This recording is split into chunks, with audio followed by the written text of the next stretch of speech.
Hey guys, what's going on? My name is Ben, CEO and founder here at Bold Deals, and welcome to the Bold Deals podcast. Today, I'm joined with my clients, All Pro Home Solutions out of Northern California, right? We got Gerald, Joseph, and we got Darren. So first off, guys, welcome. How are you guys feeling? Good, man. Great. How was your guys' flight here? Because I flew from California to Austin, not in Houston anymore. It was about a 4-hour flight, and I know there's fires going on right now. So how was the trip here for you guys? I came out from Sacramento, so it was smooth, right? I had to stop off over at Phoenix, so it was free straight through. What about you guys? I ordered the extra leg space. Some lady's stuff was in front of my legs, so I didn't get any extra leg space, but we made it. What's funny to me is that when I first met you guys, I was at my team retreat. I thought you guys all lived in the same area, but you guys don't, right? So where do you guys live? So we're in NorCal, so we're not too far from each other, but we are Bay Area, San Joaquin County, Greater Sacramento. Okay. So we're just all we're about an hour apart, like a triangle each way. I'm curious, if you guys live so far away from each other, how did you guys meet and join and create All Pro Home Solutions? Meetups, man. That's like the easiest way to meet people is just meetups, and that's kind of how we met, right? So even before then, Gerald, I met him on Facebook. I reached out to Gerald on Facebook. We met. I was doing some content for his partner because I'm a videographer too. Okay. And then we just stayed connected and started doing deals. And then we met Darren. I just hit him up on Facebook too. What were you doing as a videographer? What were you shooting? Music videos mostly, and different studio content. Is that all you did? Did you do anything else? Sound, anything? Yeah. So I have a recording studio in Richmond, California. Yes.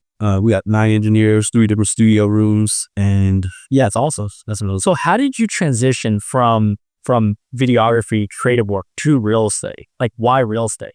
Well, I was doing sales for about a decade, training and management, for retail, and then business to business, selling PPE and different things like that.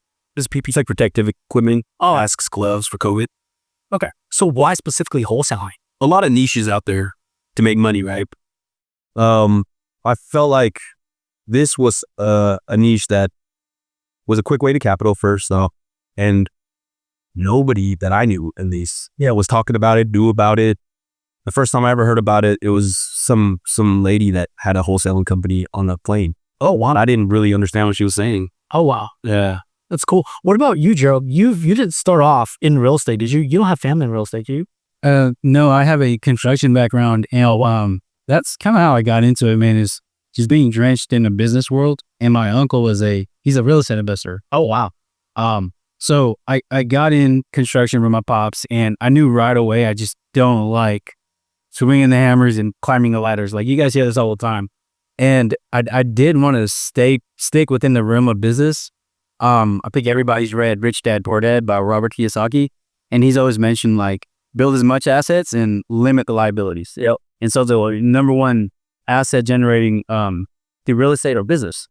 And I knew right away, man, I have to stick with business. I have to stick with business. So I got in with my dad, and he just showed me, some of the operations that he has. But at the same time, it wasn't something that I wanted to grow because it was essentially his business that he started. And if anybody knows, your dad that's in business, that's his thing. You can't change anything. And so I thought I'd come in, you'd change everything. But if you're in business for 20 years, real quick that you don't go and change anything.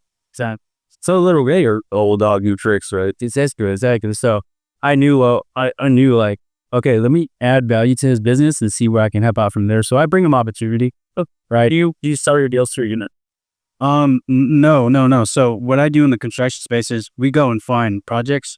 So it's mainly for private retail private retail clients. Gotcha. What about you, Darren? Yeah, man. So the way I got into real estate, I tried a lot of businesses. I tried a high caffeinated tea, right? Me and my wife, we have a care home, and just what's a care home? So assisted living residential facility. So for those that are over 65 and can't really afford to take care of themselves, right? They would come to our facility and we would take care of them. But we've been doing that, and we're still doing that But in regards to when I had the high caffeinated tea business, I realized there was a better way of doing business, and I knew there was just a better way, and I just kept getting gravitated towards real estate. Like a better opportunity? Better opportunity, just when you understand like supply, demand, and I understood that real estate was just a different niche or a different vertical, and I felt like I could understand that vertical. So it's what ultimately led me into getting into real estate, and that's kind of how I fell into it. Gotcha. And then you guys all met each other pretty much networking as well as Facebook groups. So how did you guys come down to the agreement of like, okay, we're going to work together, we're going to split everything equally? And the reason why I asked is because I've worked with many wholesalers over the last 4 years, right? And every single time, not every single time, but most of the time, whenever you hear a partnership, especially ones where somebody would front the capital and another person would do the legwork or the work, that partnership always crumbles. So I'm curious, like for you guys, like how did you guys sit down, come to an agreement of like, guys, we are going to partner together and we're going to take this All Pro Home Solutions to the moon and dominate Northern California? We had the understanding that when we partner up, it's not going, that there's a chance that it might not last or we might have different verticals. But we understood that we were going to leverage each other's skills and at least get to the point where we can branch off. It hasn't happened at this point. If anything, I think it's a stronger like brotherhood between all of us. But that's originally having the understanding that look, we're gonna leverage each other. But look, I'm interested in this. You guys are interested in that. At some point, we're gonna look into our own thing. We're so different, like in a whole way. Skill sets, character, or not character. I would say that's pretty aligned. Personality. Type of sales, I guess, the sales approach. And I think we balance each other out. Gotcha. So let's break down like skill sets, strengths, and weaknesses. Like how would you guys like consider, like Joe, I know you're pretty good at sales. Like what organization on my end? Yeah, I'm not. Your guys like strengths and weaknesses and how that sort of contributes to scaling over. So for me, right, I have my parents are always in the healthcare / hospitality. So I grew up knowing that, and sales was one thing I've always wanted to learn and get great at. But for me, just being empathetic. Why sales? Why do you feel like sales is a good skill to learn for you and what you want? With sales, you can go to any industry and do well. And so I just wanted like the gift of gab, and not really a gift, but learn the gab. And so just being in a team and learning how to do that, learning from Joe, I was able to attain that, but I didn't know what to do, how to do. I just know that I'm able to talk and empathize with people. So with Joe teaching me that skill, I was able to combine the two, and me and him are closing deals now. Yes. What about you, Joe?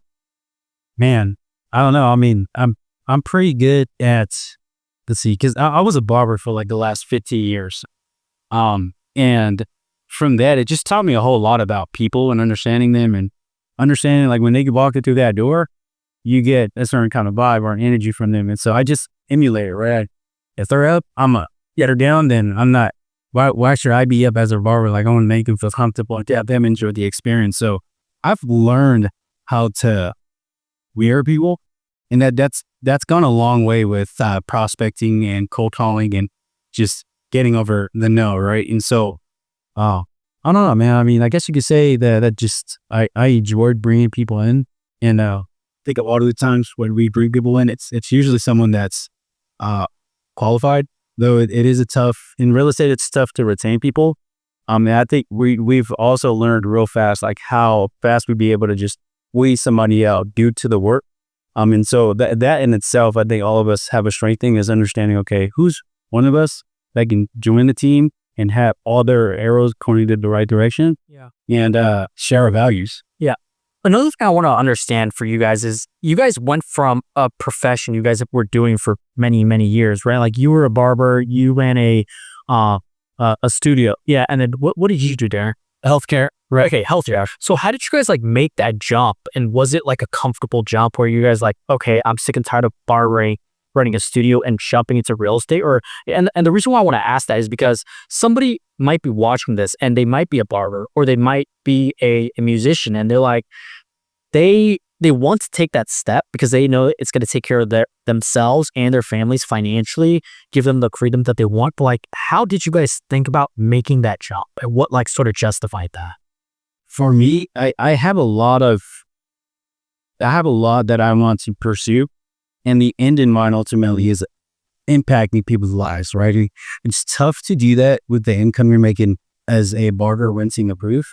And I can go up the scale of like getting my own barbershop, getting barbers in there. Well, it's only owning multiple, right? But with real estate and then getting into construction, I knew that wasn't aligned. So it wasn't so much about how much more money I could make. It was which industry, which vehicle would allow me to do the things that I really want to do. So for me, having to jump or take that leap of faith was the earning cap. Right. I had an earning cap on, hey, being a self-employed barber. Yeah. So that had helped me understand, like, if I stayed here, this is a saying, right? Like, if you're still in the same place 10 years later, you truly haven't grown, right? That's true. Yep. If you're not growing, you're dying, right? So that's my saying. So for you, Joseph, like, what was that like? Like, what was it for you that like drew the line in the sand and like, okay, I'm going to drop what I'm doing and go all in on real estate, not knowing it's going to be successful? Yeah. Because it is a massive risk. Right. So I switched industries like a couple times recently, the past maybe handful of years. During COVID, I took that opportunity to drop my sales job, 9 to 5, and then go into the music, built my book of business, was successful there. I'm purchasing the property that the studio is in, and I saw a Pace Morby video. It's creative finance on that, and he was schooling Grant Cardone. Oh wow! And blowing Grant Cardone's mind. I seen Grant Cardone since the beginning of my sales career, so I was like, I gotta listen to this. And then I'm pitching this to our landlord at the studio, and that's how that happened. And I got into real estate. But that jump was it an easy decision for you? From sales to music or music to real estate? Music to real estate. Yeah, it was. Why?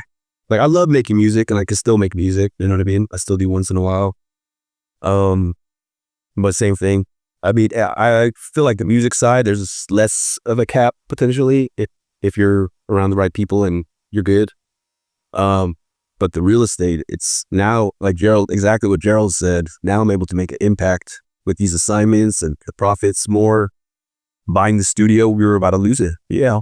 And now I'm buying it and I'm saving my 9 engineers' jobs. Wow. And, they're able to keep making money and feeding their families. So that's huge. And that's just one small thing, Yeah, firing people kind of sucks, right? And especially, assuming, assuming it's not their fault, if you have to let them go because you want to pursue another opportunity, the first thing is like, how can you bring them with you is one thing, but it's good that you're able to save them. What about you, Darren? What's it called, Joseph? Yeah, for me, it stemmed at a young age. I did only 1 year of college, and I had known that when I dropped out that I would be cutting myself short. So I knew at a young age I needed to do something different. And at some point in my adulthood, I kind of lost that, right? I got into a hospital, a well-known hospital, and it was a career trap for a lot of people. The people I worked with who were receptionists had a bachelor's degree, but because Kaiser paid them a good enough salary,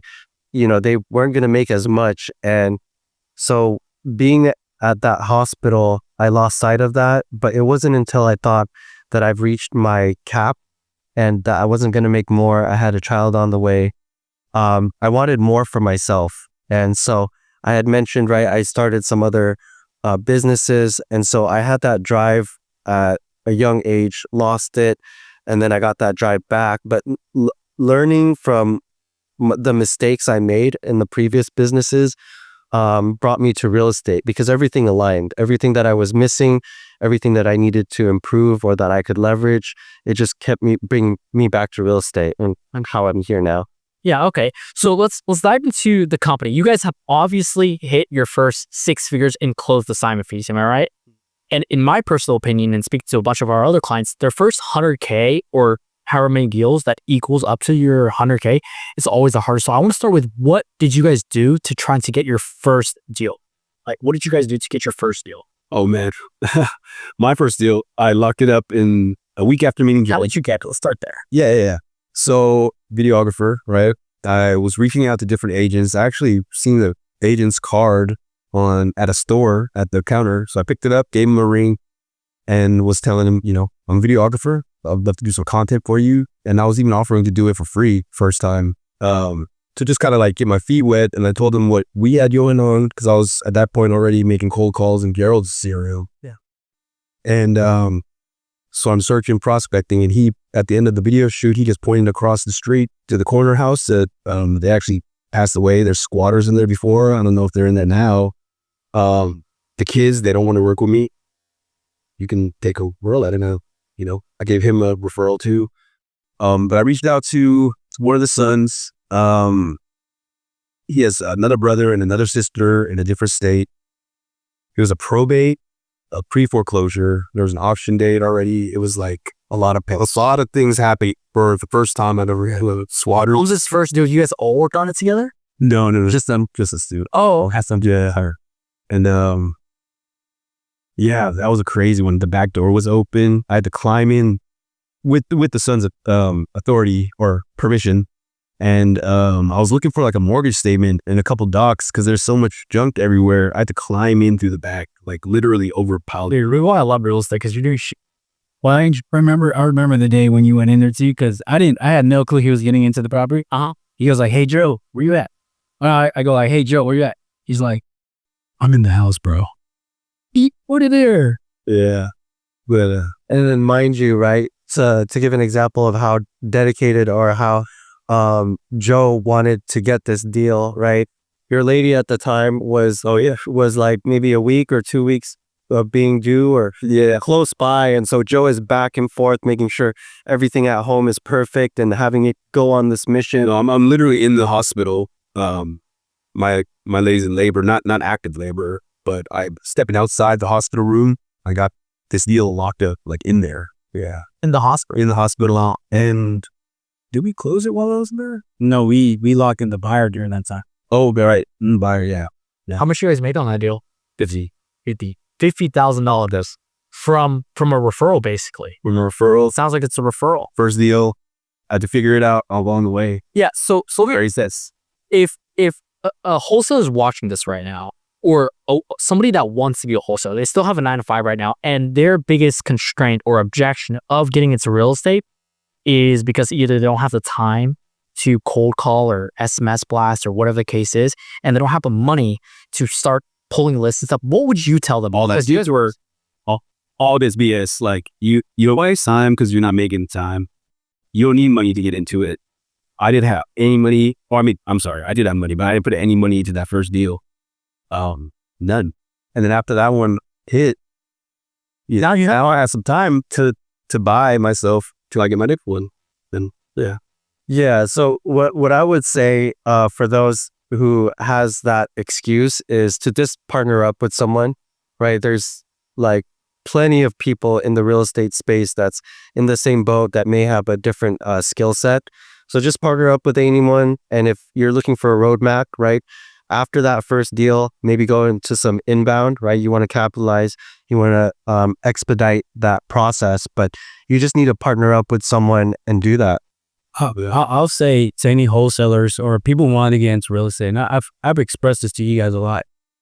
You have 3 resources, right? You either have time, money, or a skill. Typically, the guys with the skills are agents. Maybe you're a handyman, or you're already in appraisal and you're servicing real estate. Like real estate agents have skills? Is that what you're saying? So you're an agent, so this. I will say this too, yeah. And you have the guys that have money, right? You got your doctors, your business owners, your lawyers. You don't have to wholesale. You don't have to cold call. You get in with the wholesaler. You get in with an operator that can do the deal, right? You get in with them. And if you have the time, you don't have the skill, you don't have the money, get some cold calls in, right? Knock some doors, talk to agents, talk to wholesalers, and bail forward. Yeah, you got to be resourceful. That's all it is. So you guys got your first deal, right? How did you guys get your second, third? And the reason why I ask is because from what I've seen, getting your first deal is always the hardest, right? And there becomes a popcorn effect or a snowball where it's like once you get your first deal, the second, third, fourth, fifth comes around the corner. So I'm curious, like for you guys, what did you guys do to get those next deals? Continue your cold call. Okay. Follow up. What measure that? So just like anybody else, as they got started into wholesaling, I generated 10,000 records of, homeowners in my market. I would just cold call everybody. And Enjoy it? I mean, at first it was exhilarating because I came from cutting hair, behind a barber chair, talking to my clients, and getting back, going home and having to just cold call. It was a nice change, right? Yeah. And then after a year or two, it just started becoming this like mundane thing. And don't get me wrong, like I still cold call to this day, but I became more efficient at it, right? So to answer your question, that second deal came around only because I just continue to feed the pipeline. You have sellers in your pipeline that aren't ready to sell, but at some point they will. Yeah, to someone, right? So it's just a matter of staying in front of them. My point of view, when they locked in that deal, right, I felt like you guys had that momentum going. And when Joe got into contact with me, it felt like you wanted to keep the momentum going, right? So you had heard that I had a BA myself, right? We had partnered up. So now we're doubling our efforts. And I think that's what ultimately Joe actually found the next deal. But ultimately, I think you guys had the momentum going and we wanted to double up. So we teamed up and then we doubled our output in regards to outbound. Our next one was actually a lead that was already in the pipeline, in Gerald's pipeline after that. That's a good one to share right there. Yeah, that's because I guess Gerald was telling me a story about bringing people into CRMs and they seem all pumped up and ready to work and ready to, make those calls. Like VAs or sell? Still like different people that are trying to get into the industry. Yeah, like me at the time. And they just never worked out in Gerald's. I mean, it was they're just getting into real estate, but don't have the necessary skills to make the calls. So Joe's already in sales, so kind of just blew the pass a little hard. Gotcha. Yeah. So you guys brought in like setters and closers in Facebook groups. Just try and close your guys' leads and so you guys were basically trying to run out acquisition managers. Bro, I feel like a mindset coach for a while, just because it was more about the mindset than it was a skill set. Do you feel like having a good mindset is necessary to scale any business? 1,000. That's all very spell that way. That's where it all starts. Everything, man. Yeah. Okay. Well, let me ask, I guess a better way to put it is, what are some limiting beliefs that you guys see most newer wholesalers or people that want to get into real estate have that's preventing them from getting their first deal or maybe their next deal? I'm not in sales. I don't like being a salesman. How would you tell somebody, like how would you talk somebody out of that? It helps you close them on the fact that that's not going to be the reason they don't succeed, but that mindset is. Well, because not everybody's going to be your cup of tea, right? You may find someone that needs your services as a wholesaler too, right? We're talking wholesaling. You will find someone that wants to give you a break or will need your services, and it's just a matter of perfect timing because it's a volume game. Yeah. The more people you call, the faster you'll get to someone that would eventually do business with you.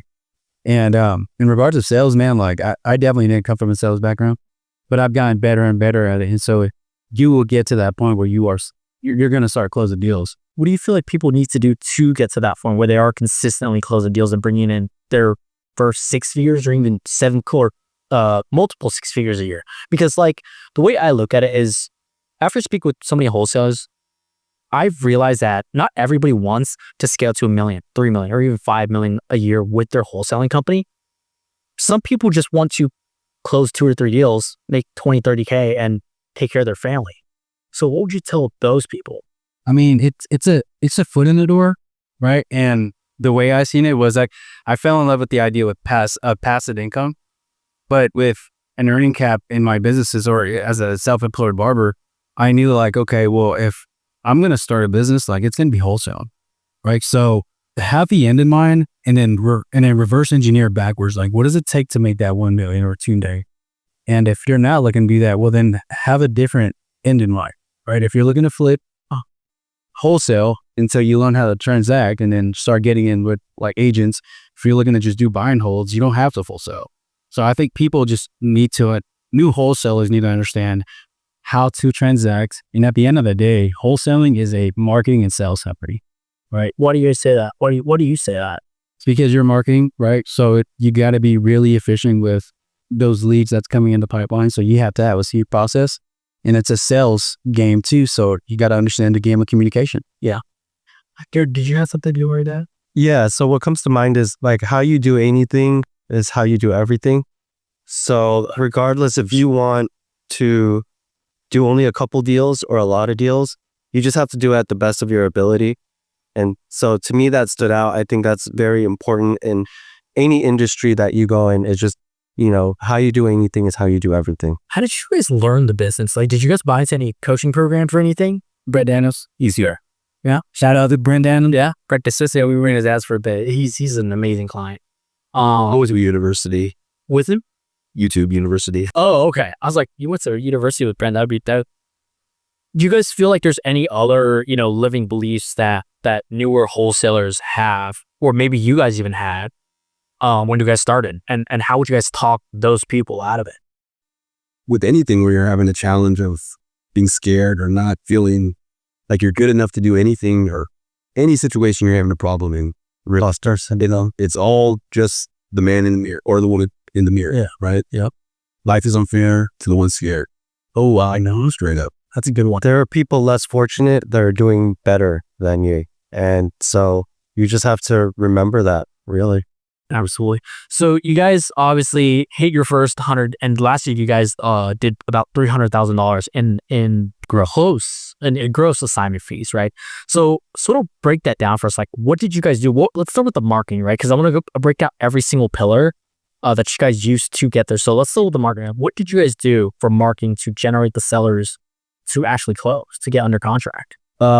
I mean, obviously we started with outbound, right? We locked in a couple of deals, and we realized that we needed to leverage that money that would generate more. And so Joe actually found you guys, Okay. right? So, and at the same time, we realized we needed more skills. So we were able to learn Novation at the same time. So when we signed up, right, and we learned the Novation skill, we were able to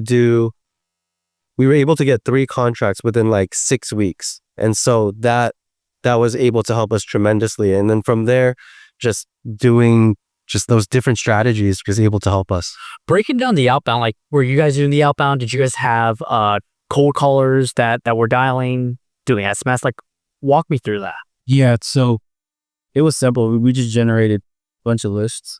And Gerald had this system, or Gerald's been doing this longer than us. So he taught us the system and like the processes pretty much. And he already had the whole system built out as his baby with the BAs and, all the lists, the data. Yeah. Well, so what I like about outbound is it's foundational, especially when you're going deep into your hyper-localized market. So instead of going wide, you go deep into one market. And so I was primarily just marketing San Joaquin Valley. Yeah, that's in California. Yeah, San Joaquin County and Yawns, and East Tennessee and some parts of North Carolina, but California and Tennessee. And I was just generating a bunch of leads, throwing them in the pipeline. And eventually these guys would sell. But it was a slow game for sure, especially during the turn of the market in 2021 all the way to 2022. Yeah, 2020 to 2022. It just was an uphill battle for direct to seller marketing, where you just get a lot of these investors and homeowners but there's no way they're going to sell during this type of market. So, How did you navigate around that? Like, what did you guys do in that time? Because a lot of people are like, "Oh, we're in a recession." it was tough. It was definitely tough. So, I mean, there was probably a solid like 6 months that I didn't close a deal. Oh, wow. Right, but that was when it was just me, right? It wasn't until I got on with Joe and Darren, and they execute really well, right? And so for me, it was not so much that I had trouble executing. It was just I knew how to initiate campaigns, Okay. and just get people involved and then work and find the deal. Gotcha. Joe and Darren just, like they'll just push it over here. During that time of you not being able to close deals for 6 months, did you, I should say, think about ever just maybe even quitting? 100%. Why didn't you? I mean, I don't know if stubbornness. Like I just believed in it, and at the same time, I quit my 9 to 5, so I just didn't want to like. I didn't want to go back to the shop and be like, "Yeah, guys, I failed, so I'm back here." Yeah, You know what I mean? I agree. I can totally relate. I cannot do it to you guys on that. Okay, so you're pulling the list. They're doing the sales, or what does that look like? Right now, bound. You're all doing it. Yeah, we're all doing it. Oh, sorry. Okay. So Yeah, I would pull lists, right? And we have some admin VAs that would come in and assist in that, right? So we would just focus on prospecting and closing deals. okay, so you got VAs pulling lists. Who's doing the cold calling and actually calling the people? At the time of right now, At that time. we all were. And we did have a team of VAs for a short period of time. That was a larger one team. Yeah. There is. It was terrible. Well, let's break that down. I actually want to dive into that. Like, so you guys had a cold calling team. How big was that team? It wasn't too big. It was like 3 callers, VA, or I think, or We still retained one. we had Chris and that other. Well, so it was revolving, right? Like, so at total, we probably had a total of like 6 to 7 VAs, and at the same time, we kept like 4.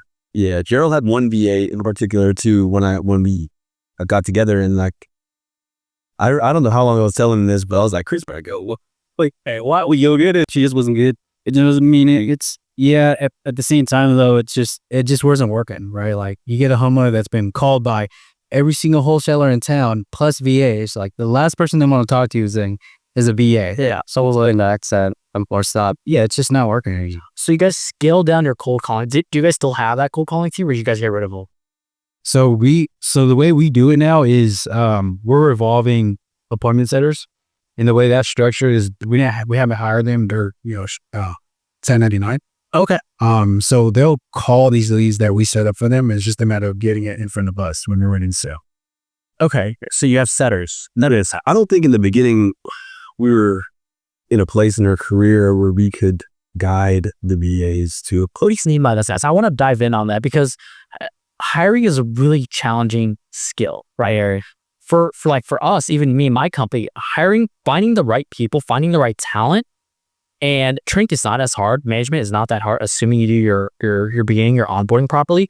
But hiring is a skill in of itself, right? So I'm curious, like, what are the challenges and mistakes you guys went through when it comes to building that cold calling team, and things you may have done differently if you could start over? For us, we were still learning about each other and meshing together and just working in general and getting like a good understanding of a rhythm. And I think we had hired a little too soon. And not only that, but being able to hire is a skill set of its own, right? And you're supposed to master something before you're able to teach that to someone else. And we were at a point where we were still learning each other, and we had hired people. And so it was difficult to kind of focus on both. So we realized that we had to just scale back a little bit, continue working with each other, have our SOPs a lot better. And then now we're able to ramp up by getting the revolving appointment setter. So Gerald's added again, but 2.0.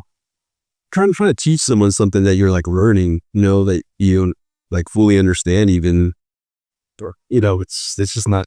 Yeah, that's the way to go about it. Yeah. Okay. So that's the acquisition, or that's the lead gen. Let's talk about the sales, because you're from Joseph. You've done sales for 10 years. What about you, Gerald and Darren? Do you guys have a sales background? How did you guys learn sales? I had sales training in the medical sense, right? So I worked at a hospital where I was an optician. So that's an optometrist assistant. So doctor? Yeah. So I would be the one that would put the pressure in your eye. I'd help you choose the glasses. And then once they sit down with the prescription, I have to upsell them from a plastic lens to high polycarbonate or a high index. And then I'd try to get them to get all the bells and whistles like anti-glare, blue light lens. So I'd have to upsell them. So that's pretty much where I learned it. Gotcha. What about you, Gerald? Because coming from Barbara, I mean, it's still the same soft skills of communication, but how did you learn the persuasion, the influence side? I mean, I'll be honest with you, right? I'm still learning it. Okay. Because Likewise.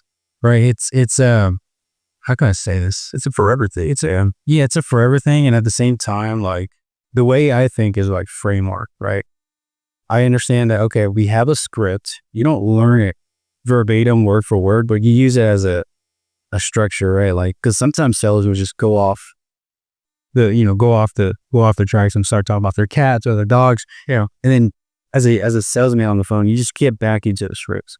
So what I've learned is like, okay, well, use it as a structure, okay, and then you understand the framework. Like, okay, we're trying to pre-qualify them, get them through the door, and then we go through a discovery phase where now we want to see if this is a good fit, right? Are they really selling? Do they really own the property? Are they the decision makers? So you understand the framework and where it needs to go. And then you get into the process, right? You discover who they are, what kind of property do they have, what are they trying to do. And you go and, you analyze the property, you go through the underwriting, and then you go for a close. So for me, man, like I didn't have any experience. I'm learning that as I go. I did hire a sales coach for like a solid 2-3 months. And just having that had a bunch of men behind my back because I would bring him calls to calibrate or role play. And he would just teach me a whole lot about mindset. Oh, we got it, right? Because that's all it is. Yeah. You use sales in everyday life when you're talking to your friends, when you're talking to family. You don't realize it. I'm practicing my sales skills when I'm talking to my 4-year-old, when he's telling me no and I'm telling him yes. And I swear, I felt like he read the book, Never Split the Difference. He'll say no and we'll just, me and my wife especially, will just like give in. So you use sales in everything. So if you can understand sales, you can direct a conversation positively in every aspect of your life. I love that. And then right now, it's present day, you guys are all doing sales, right? And that's what was really interesting to me, because most partnerships of at least our other clients, right? There's somebody doing acquisition. There, maybe 1 or 2 acquisitions, 1 or 2 dispositions, and then they hire out, transaction coordinating, maybe VA admin work. But you guys all do sales. So I was curious, like what your guys' like reasoning behind that is. We tried to, and we are eventually going to like split off to different roles, like acquisitions, dispo, systems, whatever it might be. But I think at the point in our career that we were at and that we are at, it just didn't really make sense. Because the first few months in both deals, and that I don't know why we went this way or why I decided to do this. But we were split like that: acquisitions, dispo, and then like halfway acquisitions and the systems. Yeah. But like there was a period of time where there wasn't any movement, and yeah, I just should have stayed in the acquisitions. We all should have. You know what I mean? Because there's missed opportunities. Yeah, but we're thinking so quick to like delegate, and then there's that. Why do you guys want to delegate so quickly? Because that's a mistake that I made as well. And I feel like a lot of, I don't think it's buzzword, right? Like, yeah, make your time, leadership. Or does everyone CEO money? We're shot you need, Yeah. But I think we've learned fast that like, man, like, sure, there's that saying, right? Like if everybody has a specific role and responsibility, you stick to that, you stay out of the way. We just haven't really figured that part out yet because we're still understanding the business. Which part? This, I think to say is, if no one's in charge of that. What was your quote? If no one's in charge, if everyone is it like, if you have 2 people in charge of it, then no one is going to be here. Basically, if no one's in charge of it, then there's no one to hold accountable. So right now, what are you guys in charge of within Allpro? I mean, that's what our mindset was. So we tried to be in charge of one thing each, but AC, we're at a place where we understand that we have to be in charge of the whole process. And we kind of just talk about every part of the process, even though one person's doing a dispo for their deal, like we're all assisting each other in every part of the process. So. Okay, cool. So sales, now let's go to your inbound acquisition. Walk us through that. Like, what does that look like? Obviously, we're running the ads, but like walk us through from A to Z. I know you said you found us from what, an ad? I want to say it was an ad, and what really caught my eye is the 3 deals within the first 90 days. Yeah. Or we work for free. Yeah. So we generated a lead. Like, walk us through the entire funnel from like A to Z, from when a lead comes in to a deal is closed. Like, walk us through that. What does your sales process look like? How do you guys handle follow-ups, rolling pipelines, like all of that? So number 1, it's speed of lead. Right? As soon as it comes in, you pick up the phone, you have that conversation with the seller. How quickly are you picking up the phone? So we were picking up the phone like at 5-10 minutes, and we have the notion of like, okay, that's the window right there, 5 to 10 minutes. But everybody's doing Facebook ads, everybody's doing PPC or Yale. So you got to get to the lead even faster. So they're saying 30 seconds to like 60 seconds. Because I remember this morning you said like a lead came in and you just called them right away or something. What happened with that? Talk me through with that. So he was a wholesaler, so he wasn't a homeowner, so I was about easier. So the conversation is way different. So you get a homeowner that's calling you, they'll pick up and just the instance, they fill out the web form and it goes through. They're still in that, I guess, how do you say, the state of mind of like, I did it. They want to sell it. So you show They'll fill out that ad. They don't get a response right away. They're gonna fill out the next ad or go on Google and search. They're giving while the emotion's still there. Yeah, they're still emotionally charged, right? So to your question earlier, right, Gerald was out for a run. I'm getting ready to work out and meet Gerald at the gym. And as I was stepping out the door, I get the notification that the lead comes in. So I pause everything that I'm doing. I call the seller, right? Seller was emotionally charged, right? I was able to lock in another appointment with the seller. Was that the one that we had at my house? Yes. Yeah. So that was the one at the house. Told the seller I would call him back the following day, called him a couple hours after, right? And again, this was an investor himself. So I was able to. The seller's an investor? The seller's an investor. He had the property in contract already. So his goal was to either fix and flip or buy and hold. But regardless, he needed, it wasn't for him. And I know he wanted to just get rid of it quickly. And so I was able to talk to him and just be upfront with him and let him know like, hey, we won't be the end buyers. And we were able to lock up the non-exclusive agreement with the seller. Yeah. It's awesome. So he has it locked up right now. He has it locked up. And then when we were hanging out with you, we were able to talk to him. So waiting for that clip to come out, guys. So click. Oh, of me. Yeah. So the process, again, right, is just speed a lead. You go through the discovery phase. Walk me through what are the questions you're asking on your discovery? It's so simple, right? We're trying to get the 4 pillars. We got price, motivation, timeline, and condition. Yeah. So we gather all that, and at times, we could strive for the one call closed, but it is a process. Yeah. It really depends on what roadblocks are ahead of the seller, and if it's a difficult property to underwrite, then we got to go and obviously take it to the underwriters and assess and compound underwriters. So the discovery phase is pretty much just seeing if this is a good fit for us. Yeah. Okay. And it's funny you put a lot of emphasis on discovery. Do you feel like the discovery is that important? Because there's closers out there that just call them up and ask them what's the price or how much they want for the property. So what are you guys' opinion on that? Have you guys tried that? Yeah, for sure. Go. I think for cash wholesaling, if you're doing strictly that could be a good strategy. And, we do that too sometimes with, too, right? Yeah. But it straight to the point. The way that we've been able to find success would be from all the strategies that we know and how creative they are and how much different type of information that you would need to know outside of a property. You know what I mean? You mentioned other exit strategies. So for you guys, what other strategies are you guys using to offload these deals? So yeah, we're doing regular cash sales. Okay. Novations. We're doing sub-twos, seller finance, installment method. And what is installment? It's for the states that don't allow wholesale.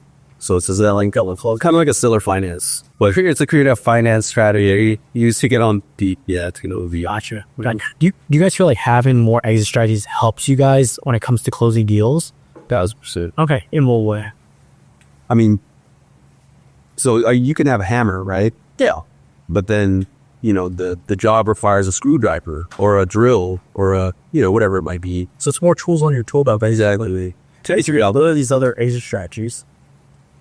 networking. So there was one strategy, right? The installment method. A buddy of ours had gotten the course, and so he had assisted us, in return, right? So he gave value, right? As far as the novation goes, we learned that strategy as well. So just being open and constantly learning, being open to other ways to skin a cat, right, is how we're able to constantly just be available and be able to figure out what strategy to use. Gotcha. Okay. All the cat coats. Gotcha. Okay. So last year you guys did about $300,000 in close assignment fees. What is the goal for 2025 here? I want to do $1 million in revenue. $1 million. Yeah. At what profit margin? And the reason why I asked it is because I've spoken to a lot of wholesalers where, for example, they're doing $200K a month of revenue, which sounds great on paper. That's about $2.4 million a year, but their profit is like 10%. You know what I mean? So I have this saying that I express to you guys as well as our other clients that revenue is vanity, profit is sanity, and cash flow is real. Now, cash flow, the way I define it, especially in a wholesale business, a cash cow business, is how much cash at the end of every month or every quarter can we take outside of the business bank account for distributions and go blow it on like cars, houses, assets. So for you guys, what does that look like? For me, I want to say 30 and then 40 would be a stretch because I would understand Profit margin? Yeah, profit margin. Because I understand getting at $1 million, we would need to run more efficiently. And then Well, what does that mean, run more efficient? like, for example, like sales process, we could always be better at that, right? So be more efficient, and we would need a few more systems in place and it's going to take a little bit of money, right?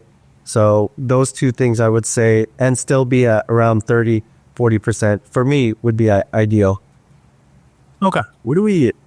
How much out of that 300K was profit? You 30? We were at 30%. Yeah. 30%. Okay. Yeah, that's not bad. So you mentioned you guys want to do more coaching or sales coaching to get better. You said better marketing, so obviously that's what we're here. Yep, we're here for it. What else do you guys feel like you guys need to do in order to hit those $1 million a year in revenue for 2025? Because if it's just a goal or a dream, there's no inputs, plans to make it happen. It's never gonna happen. So for you guys, what's that look like? Well, we talked about doing our own meetup, right? So networking. Gerald's always been big about helping the community and first timers, and just having a platform that they can rely on, every month. I think by doing that, I could see us growing. So just networking. Okay. Yeah, and I think just get it like Gary mentioned earlier about the SOPs and bringing people in and getting people, up and ready to be able to handle sales calls, and just continuing to learn and dial in our systems the way we've been doing this whole year or last year. I think we just continue on with that for a while, just refining what we got going on currently. I think that's going to be enough to get. Have you guys heard about the 3x multiple constraint? Where it's like once you scale to your first 100K, there is a constraint that's preventing you from 300K, and then it's $1 million or actually $1 million. I think there was. You had a little constraint, and then Darren got us out of that because we hit our worst 700 of only doing cash deals, basically. Gosh, Having one, we had our first 100. It was hard to get our next deal for a while, and then Darren learned the innovations and the installment method, and then all of a sudden we're hitting deals again. so learning one strategy tripled your business. What you're telling me? Yes, it did. Well, wow. That's leverage. Which you guys are where you're on solving one problem or one constraint, and you're getting 2, 3, 5, or even 10x throughput or output. So, in your guys' opinion, what do you guys feel like is the biggest leverage thing or highest leverage thing you can do in order to scale to your $1 million a year revenue? Keep the main thing. Is that me? Stay focused on the activities, the actions that are going to get us to the goal that we're trying to reach. So let's break that out. What are those activities and actions that you guys need to focus on a daily basis or even weekly basis to help get to that $1 million a year? For me, it's answering the leads the moment that they come in. That's the highest priority. Yeah, all of averages, highest priority that we have. 6 follow-ups the board. You don't just throw out leads if they don't call on first call. No, we take other people's leads that they throw out, and we convert. Yes, despite the opposite of that. Do you guys have partnerships as well? For the you guys JV basically? Yeah, a bunch of different. Walk us through that. Do you guys enjoy it? Is it because from what I've seen with our other clients, JV, displaying others other investors' deals has been a massive profit lever because the acquisition cost of those deals is literally for zero, right? So for you guys, is that a goal? Is that something you guys are trying to ramp up in 2025? So we just closed one, which probably would be our biggest, is a 60K Sacramento. How'd you guys get that deal? We got it from somebody in the community. He pretty much walked the property. He's an agent. And it was funny how it came about because he calls them Maj. He calls her auntie, right? But it's a client. And he had pretty much mentioned like, hey, do you have any other properties? And she said, yeah, I actually have one that I'm needing to sell. And it's a total teardown. To her, it's a teardown. For us, it was gold because it was like, dude, this is a quick flip. So we were going to take on a flip. He went to the property, he built the report, and he just decided to send it to us because he knew he wanted to do the deal with us. We ended up wholesaling it, but it was a free lead, pretty much. Yes, came from him because we networked with him here in our community. Okay, so we discussed what you guys need to do to hit $1 million a year in revenue. What are those constraints that you guys are running into right now that you guys believe is preventing you guys from hitting that $1 million a year? I think it's understanding roles better. What does that mean? Roles and responsibilities. So just going back to what we're saying, like the saying, you know, two people are in charge of feeding the dog doesn't get fed. Right. And so if all three of us is in acquisitions, all three of us is in dispo and marketing, it becomes this thing where it's like we all have great ideas, but if we don't initiate on one of them, it's hard to grow. And I think that's how far we've come as a team. That's what we've understand is like, all right, we're all hands on deck right now, which is great. But at the same time, it would be best to really define exactly what we're in charge of. What are the constraints you're running into that is preventing you from hitting $1 million a year in revenue? Like, what is that with you? Like from 0 to 100K, it's like mindset and just if aren't work, you just brute force. So for you guys, what do you feel like is preventing? Like, is it people? Is it sales skills? Is it more exit strategies? It could be all of the above, right? Like every day we're refining, we have our sales, we're like kind of like a sales huddle, sales huddle. And all three of us go outside of All Pro to learn new things and to find new strategies and new connections. And we all bring it back to the campfire is what Gerald calls it. You guys remind me of the, Mr. Beast and his team. Yeah. How whenever they started, they would have like masterminds for like 3 years or whatever. I feel like that's like you guys, what you guys are here now. 100%, man. Like we call it the campfire effect. Shout out to my mentor, Marlon Johnson. He shared this with me. And what he says is, when you go to a network meetup or you're huddling with your team, that's when you get the fire up again, right? Like you pour fuel into the fire. When we all leave and we're all fired up, right? Like energy's high, we start doing the things, and then maybe like a day or two later, like it starts to dwindle down. Yeah. And it isn't until you get back with the team, you go back to the network community or the network meetup, and you start to get fired up again because you're just around the right people. So we call it the campfire effect. It's the pretty much the mindset thing, or what is it called? The mastermind. Yep. And so that's just what we've always been about. From the beginning was, you guys, as long as we stick together, leverage each other, like we're going to make something out of this. What is the vision for All Pro Home Solutions in Northern California? And where are you guys headed? What is the long-term vision of this company? I would say All Pro Home Solutions is going to be your number one real estate acquisitions company in NorCal. I want it to be automated, pretty much. Not automated to the point where we're outside the business, but self-managed. Yeah, just self-managed. You have other people in place, and we're doing other higher level ventures. Okay. Well, we're definitely going to attract the best the best talent, the best opportunity, and end of the day, man, it's about serving people. So we're definitely serving the community and serving our people. I love that so much. Jared, did you have anything you want to add to that? No. They pretty much. So the final thing that I do have is. And you guys, feel free to take some time and think about it each. I don't need you guys to answer it, directly. But if you could give your younger self, right, maybe 10 years younger, like whether all in your like 20s, 30s, if you could tell your 20-year-old self a lesson or maybe even 2 lessons you wish you knew at that age, what would be? So for me, it's to partner up, right? Leverage other people's skills. and the second one kind of left my mind here. So it's partner up. You guys will have to come back to me. No. Anyone will be the next. We don't have as much time as we think, and you can't save time. You can only choose how you spend it. So you're not like, you don't follow Gary Vee where you're like 40 years old and you're like, dude, you got half. No, like you can still get into it then too. I mean, it's really just how you're spending your time is what I mean, because I was 20, doing whatever I was doing at 20 and not really trying to better myself to, how I am now. And I was just spending my time doing dumb things, you know what I mean? Yeah. Yeah. We dive to that off camera, but Yeah. it maybe podcast, we don't need it. But Jared, for you, what are some lessons you wish you knew when you first started either real estate or just business in general? Like, man, if I were to go back and talk to my younger self, I would tell them, get over yourself. What does that mean? The faster you get over yourself, the faster you just do not care about what other people think of you, the faster successful you'll be. That's awesome. Now, I want to try something. So obviously you guys are one of the first podcast guests that I have in person. If you guys have a question you want to ask, what is a question you want to know for the next podcast guest? What are you going to do? The only thing I can tell you is that it's going to be another client. I'm not going to tell you how much they're doing. Revenue-wise, they could be one of our bigger clients where they're doing $500,000 a month in assignment fees, or they could just be somebody doing 2 deals a month in close deals.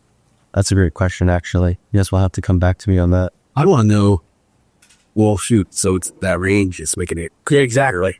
Just ask it, right? Yeah. So business-wise, I would want to know how they've got to that point, because I think for the listeners, right, understanding how companies like us got to the point that we're at, regardless if you're doing more or less, I think that should shed some light on those that are downplaying themselves, saying, I don't have the time, I don't have the place, I don't have the money.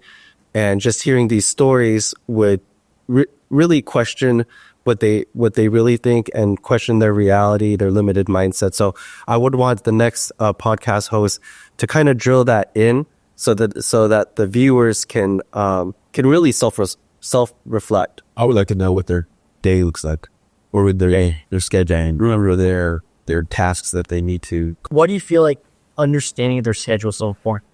I mean, I think it'll really kind of dial in where they're at in their business too, and if they're doing better than how we're doing or than we're doing, there might be some things in there that we're not paying attention to or keeping focus on. Yeah. Good. What about you, Gerald? Because I think I'm going to take these questions and ask them. For sure. Yeah. What coaching did you have to get